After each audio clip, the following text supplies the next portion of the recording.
Bonjour à tous, je suis ravi de vous retrouver pour ce nouveau numéro de l'émission Parcours de vie. Dans ce nouvel épisode, j'ai le plaisir de recevoir l'acteur français Samuel Alain Abitbol, atteint de trisomie 21. Samuel est un comédien reconnu pour ses rôles dans Plus belle la vie ou encore dans la série Un si grand soleil. Il vient nous parler de son handicap, mais également de son parcours d'acteur.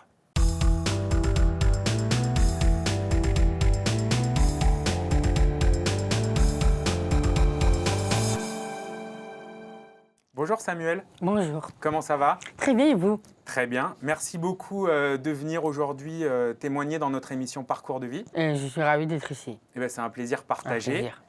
Pour commencer, Samuel, est-ce que tu peux te présenter? Parce que les fans de fiction française de Plus belle la vie, d'Un si grand soleil te connaissent bien.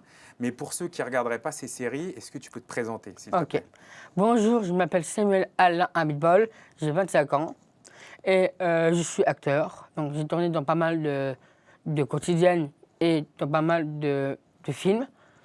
Après, j'ai tourné dans plusieurs films, c'est-à-dire mon tout premier film, c'était Mention particulière 1 et 2, dans Meurtre en Pécatard, et dans la série Plus belle la vie. Et aussi, mon tout dernier film que j'ai tourné, c'était J'irai au bout de mes rêves, avec Camilou, avec Guillaume de Tonquédec, Christina Reali. Et après, voilà quoi, j'ai dans des quotidiennes qui s'appellent Plus belle la vie. Donc peut-être vous me reconnaissez. À la Trimi, donc je suis le serveur. Donc, quand je joue avec Thomas, avec Barbara, avec nous. Et je joue aussi dans Un si grand soleil. Alors c'est un très joli parcours. Donc aujourd'hui, on te reçoit évidemment pour parler de ta carrière et de ton parcours d'acteur, mais également pour parler de ton handicap, puisque tu es atteint de trisomie 21. C'est une maladie qui est connue du grand public, mais je pense qu'il y a beaucoup de gens qui ne savent pas exactement qu'est-ce qui est à l'origine de ce handicap et qu'est-ce qui en est en fait véritablement.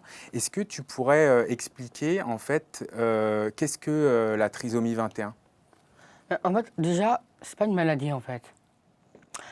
En fait, nous, on a un chromosome en plus et surtout, nous, on a une petite différence, en fait. Vraiment, c'est pas une maladie, quoi. Nous, on est toujours heureux, toujours vouloir parler, toujours témoigner aussi. Donc, forcément, on est libre et on est tous égaux. Donc tu disais, la trisomie 21, c'est un chromosome en plus. Oui. Mais du coup, après ce handicap, par quoi, comment finalement il va se traduire? C'est-à-dire, toi, au quotidien, quelles sont les difficultés ou des problématiques que tu vas avoir? C'est vrai que dans la vie réelle, c'est vraiment très difficile. C'est vrai. Parfois c'est difficile et parfois c'est facile, en fait. Des fois, on ne se rend pas compte. Mais c'est vrai que on a un message, en fait, à faire passer et on a aussi un combat à faire passer aussi.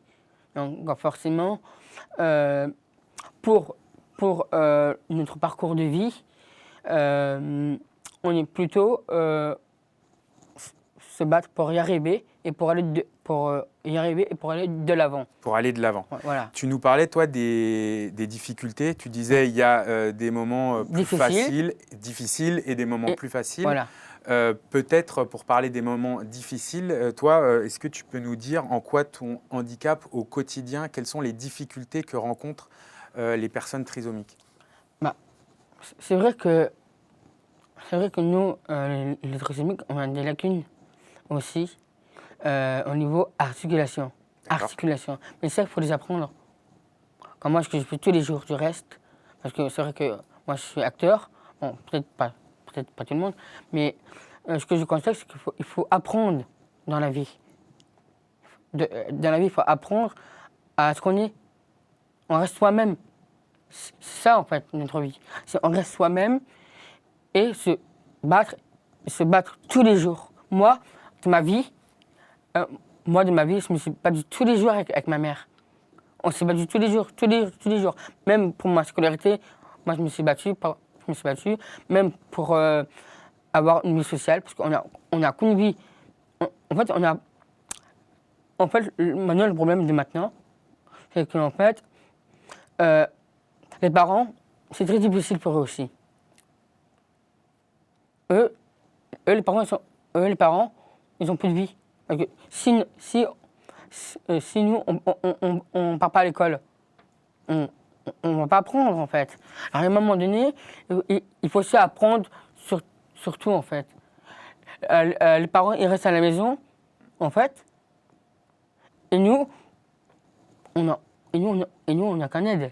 On n'a pas d'aide, en fait. Et ça, c'est pas bon. Parce qu'on n'a plus de vie sociale, on n'a pas de vie d'autonomie. Et ça, il faut aussi apprendre, à apprendre tous les jours. Moi, ce que je dis tous les jours, c'est on doit apprendre tous les jours. Alors, comment tu as appris, toi? C'est au quotidien, Non, avec c'est tes parents, tous les jours, avec avec mes parents. En fait, pour moi et pour tout le monde du reste, moi, je suis très entouré en fait de ma famille, parce que à chaque fois dès que je passais mon bac, ils étaient là. Parce que j'ai passé mon bac aussi. C'est vrai. Hein. On aura l'occasion d'en reparler. J'ai mon bac aussi avec la certification niveau bac. On a dû se battre pour le bac, du coup. Je me suis bien battu pour le bac, je me suis battu pour tout en fait, pour y arriver. Et puis du coup, les personnes trisomiques sont dans certains cas pas tout à fait toujours autonomes, finalement. C'est-à-dire il y a certaines choses où qu'elles peuvent peut-être pas faire, où elles vont avoir besoin d'aide, ou qu'elles peuvent peut-être pas faire toutes seules. Après, ça dépend. Parce que vous savez quand même que nous, on a des complications dans la vie. Des fois, enfin, pas moi, mais tout le monde, des fois, tous les trisomiques, des fois, on a des lacunes comme, par exemple, gérer l'argent. D'accord. Tu vois, moi encore, je ne l'ai pas. Mais ça peut être tout ce qui est de l'ordre de la gestion, etc. Ça peut aussi être plus problématique. Dans la vie réelle, quoi. Ok. C'est-à-dire que du coup, ils vont avoir besoin, une fois de plus, d'avoir un accompagnement pour gérer l'argent, pour gérer des choses du quotidien. Comme des curateurs ou des curatelles, ou comme moi avec maman, là, comme avec maman en ce moment, ma mère, elle est curateur de moi. Tu nous parlais des lacunes, qui étaient vraiment, tu vois, le premier exemple que tu nous as donné parmi les difficultés que rencontrent les personnes trisomiques. Tu nous parlais aussi de la scolarité. Aussi. Toi, tu as changé d'établissement 4 fois. 4 fois, oui. Et alors, du coup, pourquoi tu as été amené à changer d'établissement 4 fois, en fait? C'est parce que, du coup, du fait des lacunes que tu avais, certains établissements ne t'ont pas accepté. Comment ça se fait que tu es dû, en fait, à chaque fois changer? C'est l'MDPH qui n'a pas accepté. Parce que j'étais différent. D'accord, ok. J'étais différent. Et que eux, ils admettent que, vu que moi, j'avais réussi de ma vie, et ils ont dit, mais pourquoi tu ne veux pas aller dans une école spécialisée comme toi? Moi, je leur ai dit, pardon du terme, en fait, moi j'ai 16 ans, alors si vous voulez, j'arrête l'école. Si vous voulez pas que je rentre dans l'école en milieu ordinaire, ben moi j'arrête l'école. C'est-à-dire qu'à chaque fois... À chaque fois, c'est toujours pareil. Tu as rencontré à chaque fois les mêmes arguments, et c'est pour ça que tu as changé d'établissement. Et ça, c'est pas bon. Parce que du coup, tu ne voulais pas aller dans un établissement spécialisé. Je voulais aller dans une école, mais au milieu ordinaire, je voulais être comme tout le monde. Et j'ai un message, c'est d'ouvrir les portes pour les gens en situation de handicap. Parce qu'aujourd'hui, les établissements non spécialisés, aujourd'hui, en milieu ordinaire. En milieu ordinaire, du coup, si c'est le terme, ces établissements-là, ils ont du mal à accepter les personnes en situation de handicap. Voilà. D'accord, ok. Et donc, toi, à 16 ans, du coup, tu as décidé d'arrêter. Non, en fait, parce que devant l'MDPH, j'avais dit, si vous ne voulez pas que je rentre dans l'école ordinaire, moi, j'ai 16 ans, je n'irai pas à l'école. Et tes parents non plus ne voulaient pas que tu ailles dans un établissement spécialisé? Non, parce que, en fait, déjà, ce n'est pas les parents qui décident. C'est nous, en fait, les gens en situation de handicap, qui décident si je vais à l'école ou pas. C'est vrai que c'est les parents aussi. On se bat et tout ça, tu vois. Mais c'est aussi les parents qui nous aident. Alors, avant tout, eux, ce qui se passe, c'est que les parents, ils veulent nous aider en même temps. Donc du coup, du fait que moi, j'ai décidé que c'est moi qui ai décidé d'aller dans une école, mais au milieu ordinaire. Donc déjà, quand tu étais enfant, ado, tu voulais faire accepter ta différence et être avec tout le monde. Ça a été vraiment ton credo de toute ta vie. En tout cas, moi, j'ai envie de vous dire, différent ou pas différent, c'est la même chose. Chacun a des différences, de toute façon, quelle qu'elle soit. Chacun a sa différence. Et ça, tu l'as compris très vite. Et ça, moi, je l'ai compris très bien. Et peut-être les gens, en général, peut-être ils ne comprennent pas. Enfin, je ne sais pas. Mais en tout cas, il faut qu'ils sachent que maintenant, il y a un moment donné, il faut changer. Et est-ce que les établissements en milieu ordinaire, comme tu l'expliquais, est-ce qu'ils ont quand même besoin d'aménagements spécialisés pour pouvoir accueillir les personnes en situation de handicap? Est-ce que dans le cas de la trisomie, tu peux nous expliquer quels équipements doivent avoir les écoles? Alors, déjà, il faut avoir un tiers-temps. D'accord. En fait, parce que quand on est en contrôle, nous, on a besoin du temps. Vous avez plus de temps? Plus de temps, du coup. Comme moi, j'étais au bac, j'avais plus de temps, du coup. Parce que moi, j'avais un tiers-temps. D'accord, en plus. En plus. Est-ce qu'au-delà de ce tiers-temps, il y a d'autres aménagements qui sont mis en place pour les personnes trisomiques, par exemple? Mais après, moi, ce que je dis tous les jours, il faut avoir une aide à côté. D'accord. Avoir des auxiliaires de vie. Toi, au quotidien, du coup, tu es accompagné? Oui, on est accompagné parce que si on a du mal à écrire, comme certains gens en situation de handicap, bah, au moins, on a une aide. Au moins, on a une aide pour aider à écrire, quoi. Pour revenir à ton parcours scolaire, j'imagine que comme tu ne voulais pas aller en établissement spécialisé, ça a été un peu plus compliqué, la preuve, puisque tu as dû changer 4 fois. Au final, tu as réussi à aller jusqu'au bac.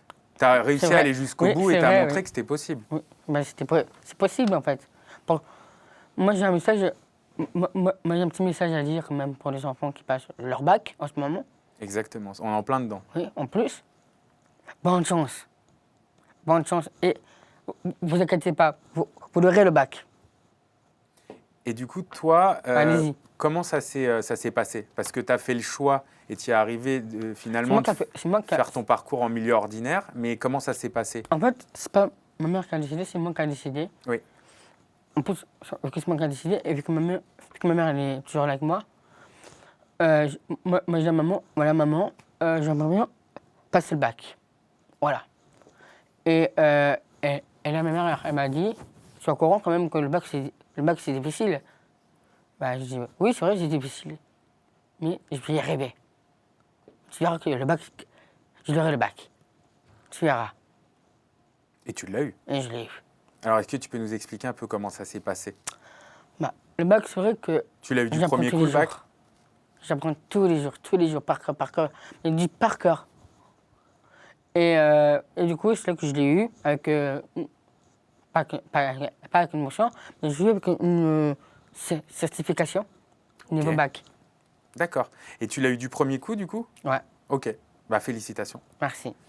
Et par rapport aussi à ce que tu nous disais que finalement, tu as réussi ton parcours en milieu ordinaire et puis après le bac.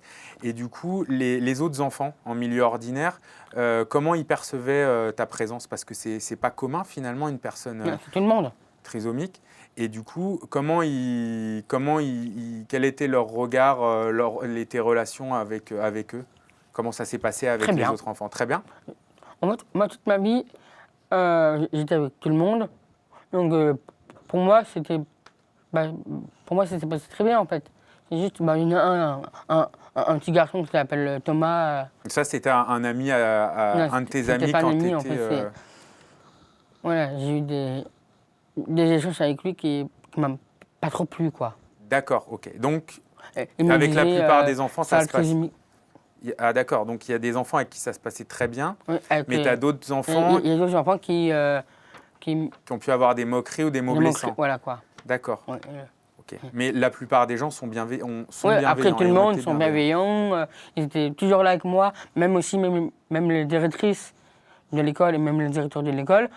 Ils j'étais heureux de m'avoir eu parce que quand j'étais à Aix-en-Provence, maintenant, ils ont construit une Ulysse. Grâce à moi. D'accord, donc suite à ton passage dans l'école, Dans l'école, oui. après ils ont mis en place... En place des Ulysses. D'accord. Okay. Est-ce que tu peux, peut-être pour les spectateurs qui nous regardent, qui ne connaîtraient pas, qu'est-ce que c'est des Ulysses? En fait, c'est comme si c'était une permanence. D'accord. Quand on peut travailler, en fait, toutes les lacunes qu'on a. D'accord. Donc pour les personnes, par exemple, en situation de handicap. Voilà. Ok. Donc finalement, mais ça, j'imagine que tu es fier de ça. Je suis très fier de ça. Parce que suite à son passage, ils ont aménagé et mis en place ça Voilà. dans l'établissement. Oui. Donc ça, c'est super. C'était grâce à moi. Parce que, en fait, moi, je mettais beaucoup de la joie de vivre. Dans toutes mes écoles, j'ai tout mis dans la joie de vivre, quoi. Tu disais que la plupart des gens étaient bienveillants, mais que tu as pu avoir des discriminations, finalement. Aussi, ouais. Puisqu'il s'agit de ça. Toi, du coup, comment tu faisais face à ça? Parce qu'on imagine que, comme tout le monde, tu l'as mal vécu. Oui. Mais comment tu faisais face à ça? Moi, je me dis, bon, écoute, pas grave. On passe à autre chose. On tourne la page, quoi. Pas grave. C'est pas moi, ben, c'est pas grave. Parce que c'était juste de J'en ai la plein, méchanceté. Ou peut-être de l'ignorance. Comme Aussi, les oui. gens, ils ne savent pas forcément. Parce que c'est vrai qu'il n'y a pas de... Il n'y a pas de... Il n'y a pas de il y a pas de changement, en fait, de regard, Oui. en fait. Et ça, c'est pas très bien. Justement, je voulais te parler de ça, parce qu'on est revenu sur ton parcours scolaire. Exactement. Et on commençait un petit peu à évoquer l'image des personnes qui sont atteintes de trisomie 21. Toi, dans ton combat, tu veux justement changer le regard des gens sur les personnes qui sont atteintes de ce handicap. Aujourd'hui, tu penses que les gens, ils ont encore une mauvaise image de ce handicap ou qu'ils ne connaissent pas assez? Je pense oui. Parce qu'il n'y a pas assez d'échanges. Il n'y a pas assez d'échanges, il n'y a pas les regards, tout simplement. C'est juste les regards. Tu sens là, des fois les gens comment ils regardent, ils se posent des questions, ou voilà, qu'est-ce qu'il a, ou ils se posent des questions. Oui, ils se posent des questions, mais c'est qui celui-là, mais c'est un abruti ou lui quoi? Non, on n'est pas des abrutis, nous on est là pour apprendre pour tout le monde. Tu vois, c'est comme ça qu'il faut ouvrir les portes des petits. Des petits, comme ça, ils peuvent aussi avoir aussi leur vie aussi. Donc en fait, tu veux finalement que les personnes trisomiques soient plus montrées dans la société et que ça devienne plus normal. Voilà. Voilà. Parce qu'aujourd'hui, tu as peut-être le sentiment que j'ai le c'est un sentiment peu caché. En fait, j'ai beaucoup de sentiments. Je trouve que le sentiment, il n'y a personne, dès qu'on va travailler, maintenant je parle pour professionnel, je parle. Je trouve qu'il n'y a pas assez de gens en situation de handicap qui n'ont pas de travail. D'accord. Et ça, je trouve que c'est du grand n'importe quoi, parce que nous, on peut travailler. Voilà. On peut travailler et on peut faire notre vie aussi. Hein. Donc, je parle en milieu professionnel, là. Mais tout à l'heure, quand tu parlais du regard des gens, c'est aussi dans le milieu aussi du travail personnel, mais aussi dans le monde professionnel. Oui. Il y a un peu des discriminations, un rejet que tu sens. Dans le monde professionnel, il y a aussi des regards. Oui. En fait, toi, tu voudrais juste que ça soit normal et qu'il y ait plus ces regards et cette image-là. Nous, on peut travailler. On peut donner notre vie. Il n'y a que comme ça qu'on va gagner de l'argent pour nous. Toi, justement, pour porter ce combat et puis finalement visibiliser les personnes trisomiques, tu le fais à travers ton métier d'acteur. Aussi. Puisque du coup, il y a, à travers la caméra, sur le petit écran ou le grand, il y a beaucoup de gens qui te voient. Ça permet de normaliser. Pourquoi tu as décidé de faire ce métier? C'était pour ça ou c'est parce que tu as toujours été passionné par les... Parce que j'ai toujours aimé la scène. D'accord. Depuis petit. Et j'ai toujours aimé imiter. D'accord. Ok. C'est-à-dire imiter les comédiens, j'adore imiter du tout en fait. Et ça, à côté de l'école, tu avais cette passion-là? Oui, j'avais cette passion-là, oui. Et donc, une fois que tu as eu ton bac? Une fois, dès que j'ai eu mon bac, j'ai dit hop. Je vais faire ma passion. Je vais faire ma passion. et j'étais acteur. Donc. Et donc, du coup, tu as fait quelle école, quel cours? Le cours Florent. Le cours Florent. Voilà. Donc, c'est une école très réputée. Oui. Est-ce que peut-être aussi, pareil, pour ceux qui ne connaîtraient pas, tu peux expliquer peut-être ce qu'est le cours Florent? En fait, le cours Florent, c'est une école de théâtre, de cinéma. Qui est à Paris. Qui est à Paris, donc. C'est un peu du tout, en fait. C'est côté artistique. Il y a des stages de théâtre, il y a des stages de comédie musicale, il y a des stages aussi de musique, de chansons, du tout en fait. Il y a du tout là-bas. Et c'est cool du coup. Après le cours Florent, tu nous expliquais tout à l'heure un petit peu déjà ta carrière d'acteur. Tu as commencé à jouer dans des premiers téléfilms notamment. Est-ce que tu peux nous parler un petit peu de cette période-là, justement, entre le cours Florent et le moment où tu as commencé à faire tes premières télés et tes premiers films? Au tout début, j'étais dans une association. À l'époque, je voulais, et même maintenant, je voulais créer ma propre association pour les gens en situation de handicap, déjà. Et j'étais dans cette association. Et d'un coup, dès qu'il me voit parler, ce monsieur, et là, il m'a dit, donc, il y a une directrice de casting qui appelle, et à chaque fois qu'il m'avait parlé, il m'a dit, tu veux pas être acteur? Il m'a dit, bah moi j'ai dit, pourquoi pas, j'avais très envie de faire des films de ça, alors j'ai dit, bah oui, grave. Tu avais déjà cette passion-là, ouais. tu nous le disais. J'étais très content de le faire. Et c'était le film c'était mon tout premier film, qui s'appelle Mention particulière. Okay. Tu en parlais tout à l'heure, donc c'est le premier film que tu as fait. Voilà. Après, arrivé ça, ma mère, elle s'est dit, bon, c'est bien que j'ai tourné ce film-là. Et d'un coup, elle me dit, tu veux pas aller dans une école de cours Florent? J'ai dit, oui, j'aimerais bien pour apprendre ce que c'est ce métier. Donc en fait, tu as d'abord joué dans un film avant de faire le cours Florent. Voilà. Mais parce cette première expérience t'a donné... Tu as eu le bac en même temps. Oui. Mais ça t'a donné envie après d'en faire ton métier. Après, ça m'a donné envie. Okay. Parce que j'ai tellement appris plein de choses au cours Florent que pour un ingénieur son, parce que j'ai appris aussi pour le son, pour le cinéma, pour filmer, pour filmer. Il y en a un qui est à côté qui filme.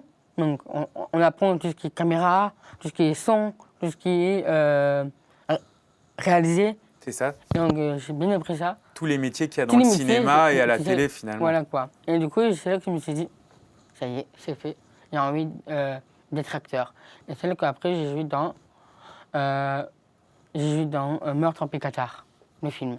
D'accord. Donc après, tu as enchaîné plusieurs téléfilms. Après, j'ai enchaîné. Quoi. Avant d'arriver sur notamment les séries. Les quotidiennes, non? Les quotidiennes, exactement. C'est les feuilletons. Et tu as commencé par Plus belle la vie. Et d'ailleurs, tu es le premier acteur atteint de trisomie masculin à jouer dans Plus belle la vie. Et de manière générale, même un des rares acteurs trisomiques à la télévision et au cinéma. J'ai le prix. Hein. Qu'est-ce que ça représente pour toi? C'est une fierté d'être un précurseur finalement? Oui, c'est une fierté.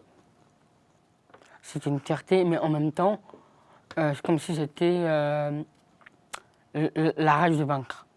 D'accord. Donc, tu avais vraiment envie d'y arriver. Ouais, j'avais envie d'y arriver, de mon parcours. Et j'avais toujours la rage de vaincre. Et j'avais envie de faire ce métier, quoi. Après Plus belle la vie, tu as notamment joué dans Un si grand soleil aussi, quotidienne toujours, très regardée. Oui. Et puis après, tu as joué, tu en parlais tout à l'heure, le rôle principal dans le film J'irai au bout de mes rêves. C'est ça, oui. C'est-à-dire que là, tu as enchaîné finalement des films et des quotidiennes qui ont beaucoup de succès. Oui. Là, tu as vraiment senti que ta carrière décollait à ce moment-là, qu'il se passait quelque chose pour toi? En fait, dans le film J'irai au bout de mes rêves, on a beaucoup... On a tellement vécu beaucoup d'émotions que en fait, je me suis dit, en fait, ça y est, quoi. Je suis dans la cour des grands. T'es dans la cour des grands, c'est ce que tu t'es dit? Enfin. Oui, mais du coup, comme tu disais que tu avais la rage de vaincre, tu l'attendais. Oui, je l'attendais, oui, en même temps. Et bref, après, et c'est là que j'avais dit à Stéphanie Pilanka,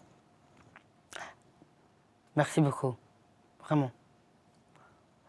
Franchement, si je peux souligner ce petit message, c'est Stéphanie, vraiment, Stéphanie Pilanka, vraiment, tu es en or. Merci de me faire vivre ce parcours de ce film, parce que, pardon, mais j'en pleure parce que c'est vrai qu'il y a beaucoup d'émotions aussi dans ce film, comme dans le harcèlement. Dans le film, bien sûr. Comme dans l'harcèlement, comme là où, quand j'ai pleuré dans la voiture. Bah, vraiment, je te remercie, vraiment. Je suis en or et en or. Ça a été une personne qui... Alors, Stéphanie Pilanka, c'est une personne que j'ai rencontrée de l'avion. Oui. Et un jour, elle m'a dit, un jour, je vais t'écrire un film pour toi. D'accord. Donc tout est parti de là et de Voilà. cette rencontre. Oui. Et elle a eu un rôle déterminant, toi, Ouais. après, dans ta carrière. Voilà. Et vraiment, moi, je veux dire un grand remerciement à toute l'équipe de gérer au bout de mes rêves. Et franchement, ma Steph, tu es vraiment en or pour moi. Tu es ma meilleure.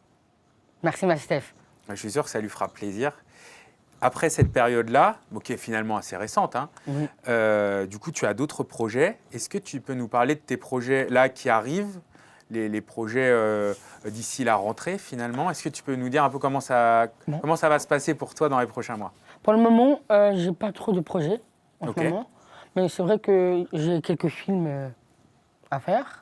Tu as des films là, Oui. tu es en tournage peut-être en ce moment En fait, en ce moment, pas trop. En fait, je suis pas en tournage. Mais en ce moment, je suis en train de faire des Spartans. Des Spartans? Oui. Spartan, c'est un truc sportif, en fait. D'accord.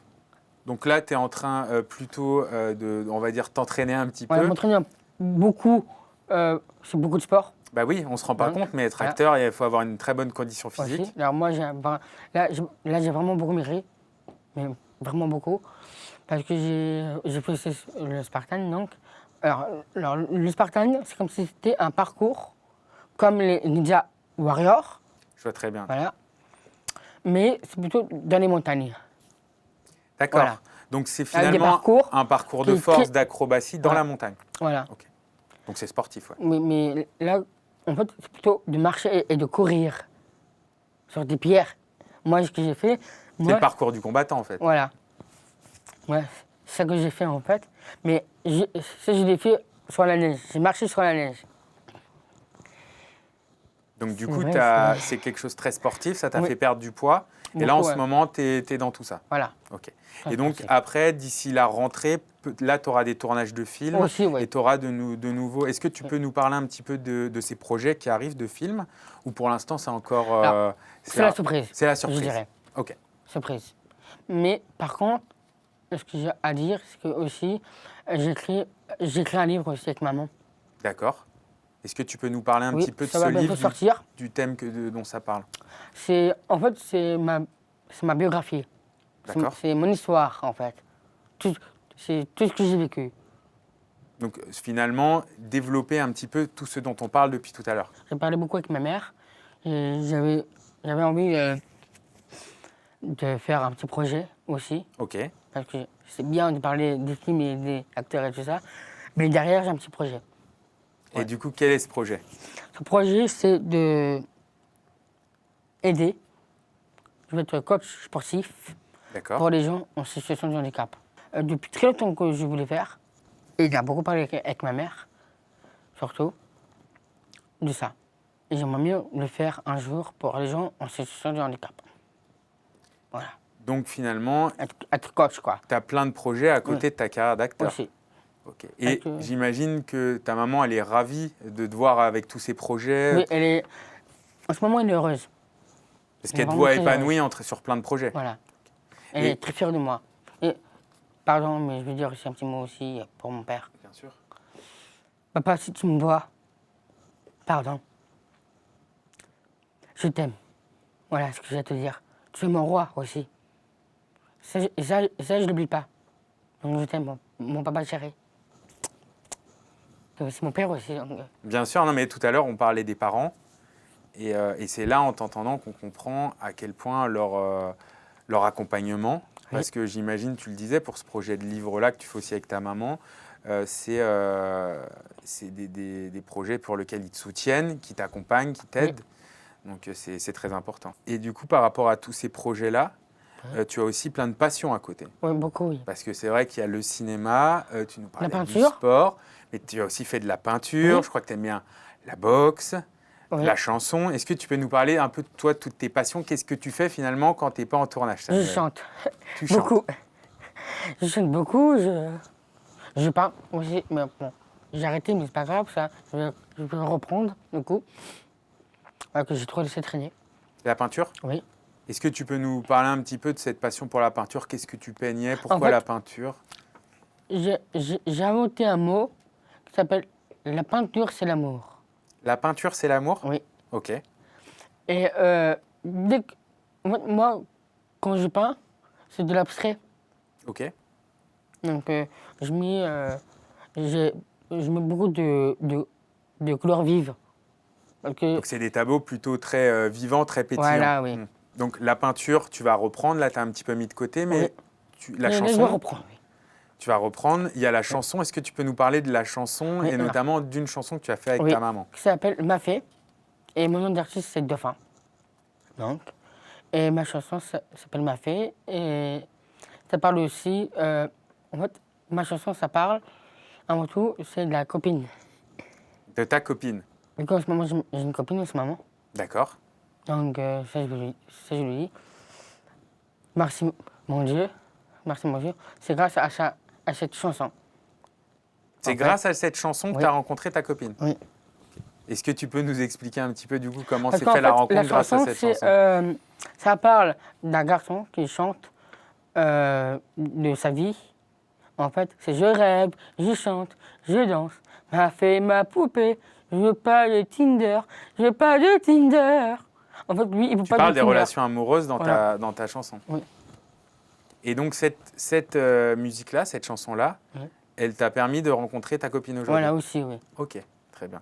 Et j'imagine que tu es super content. En ce moment, je suis très heureux en ce moment. Oui, là entre le cinéma, les projets, une copine, j'imagine que du coup, ça va plutôt bien. Oui, j'aime très bien. Ma copine, c'est aussi une trisomique aussi. D'accord. Donc, ta copine aussi est atteinte de trisomie? Oui. D'accord.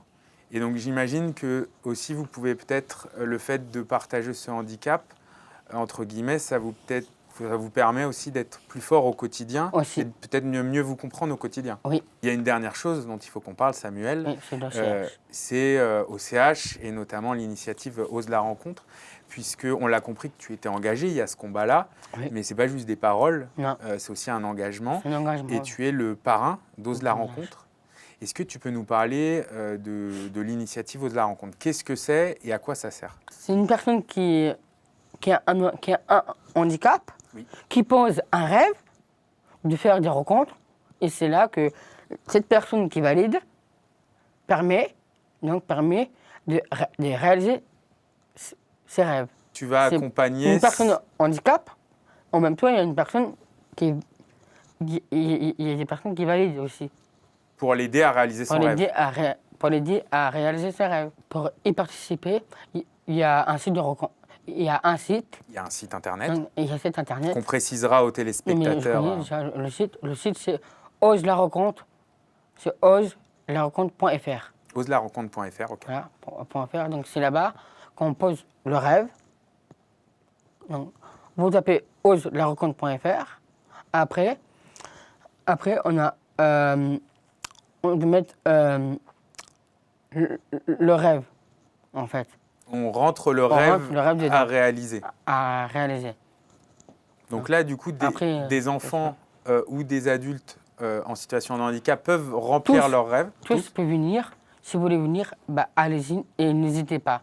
En fait, ce programme, il mobilise, comme tu le disais, des personnes qui viennent aider les personnes handicapées à réaliser leurs rêves. Et du coup, j'imagine aussi qu'il y a des étudiants ou des jeunes actifs en tant que bénévoles qui peuvent venir aussi aider à réaliser ces rêves. Aussi, oui. Et donc là, l'inscription se passe via le site également? Oui. Tout se passe sur le site oselarencontre.fr? Oui. Est-ce que tu as des exemples de rêves, ou en tout cas de vœux d'enfants handicapés qui ont été exaucés? Par exemple, il y a un rêve, donc, il y a un garçon qui veut voir un coucher du soleil. Un coucher de soleil? Donc, ouais. Et que moi, je vais peut-être le réaliser, ce rêve. Donc là, l'idée, c'est de l'emmener... De l'emmener voir un beau coucher de soleil. Donc, moi, je vais l'emmener à Barcelone. À Barcelone, en plus, c'est un très beau coucher de soleil, voilà. Je pense. Et je vais peut-être aller le réaliser, ce rêve. Donc, cette initiative Ose la rencontre, on va le préciser aux spectateurs qui nous regardent, c'est mis en place par la fondation OCH. Donc, OCH, c'est l'Office chrétien des personnes handicapées. Et c'est un organisme qui a 5 missions principales. Donc voilà, je tenais à le préciser. La première, c'est que c'est un service d'écoute et de conseil pour les personnes handicapées. Voilà, il y a un numéro de téléphone aussi qu'on va préciser aux téléspectateurs. Donc c'est vraiment une plateforme d'écoute, de conseil pour tous les handicaps, qu'ils soient psychiques, sensoriels, physiques. C'est un organisme qui va organiser des événements, que ce soit pour les aidants, mais aussi pour les personnes en situation de handicap. Donc, c'est des événements qui peuvent être mensuels ou annuels. C'est un organisme qui édite une revue qui s'appelle Ombre et Lumière, qui donne la parole à des personnes en situation de handicap.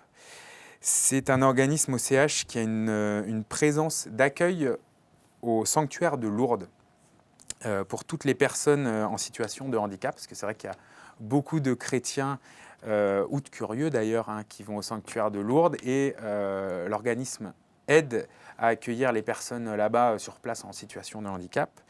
Et le dernier point, c'est que OCH finance des projets pour aider et pour accompagner des personnes en situation de handicap. Et pour terminer, Samuel, j'ai une dernière question pour toi. On a parlé de beaucoup de choses.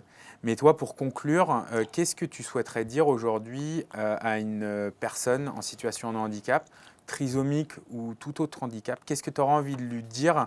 Parce que toi, ce qui est finalement, tu as réussi à faire de ton handicap une force, mais peut-être que tout le monde n'a pas cette force que tu as su avoir. Qu'est-ce que tu aimerais leur dire pour les motiver ou pour peut-être les rassurer, les accompagner? Moi, ce que je tiens à dire, c'est aller au bout de vos rêves. Aller au bout de vos rêves? Oui. Et aller au bout de vos rêves, et surtout, la vie est trop courte pour être petite. Elle est trop courte. Donc finalement... Profitez de votre vie. Profitez quoi qu'il en soit, malgré les difficultés. Oui. Allez de l'avant. Allez de l'avant. Parfait. C'est un très beau message. Merci Samuel, et merci à tous de nous avoir suivis. Je vous donne rendez-vous très vite pour un nouveau numéro de Parcours de vie. Bonne soirée.